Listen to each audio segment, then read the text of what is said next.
Good day po. Ask ko lang po kasi asawa ko po nagkasakit, diagnosed with oral cancer.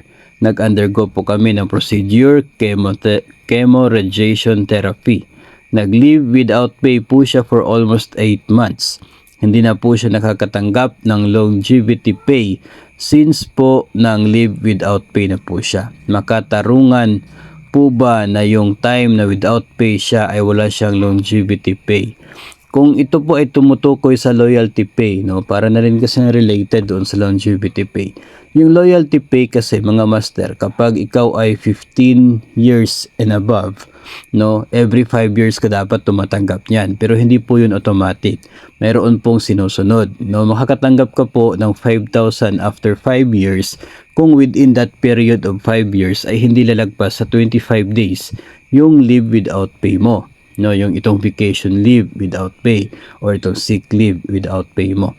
So kung hindi po umabot ng 25 days within that 5 years, then eligible ka. Pero kung sobra sa 25 days sa loob ng 5 taon, then hindi po kayo eligible.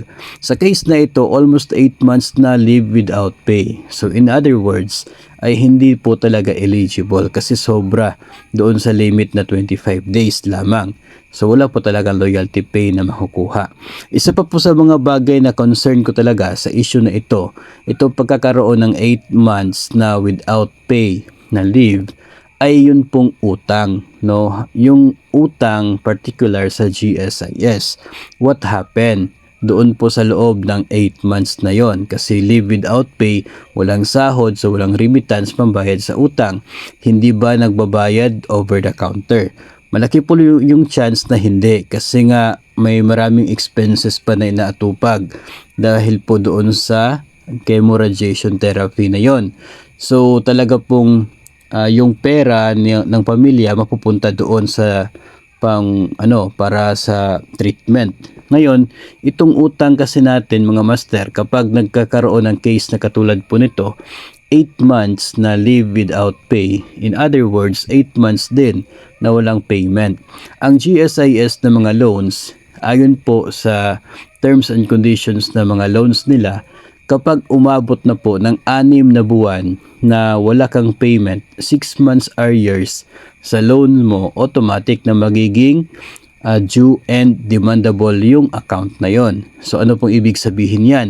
Kapag due and demandable, ibig sabihin ay dapat nang kolektahin ng GSIS yung buong utang mo, yung buong halaga ng utang mo. At kung hindi mo yan magagawa na bayaran, magkakaroon ka ng total of interest and surcharge na nasa 18% per annum ng inyo pong loan amount.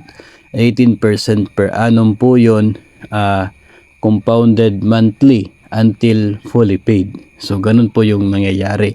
And another thing ay hindi na po siya covered ng insurance sa GSIS, yung loan na yon.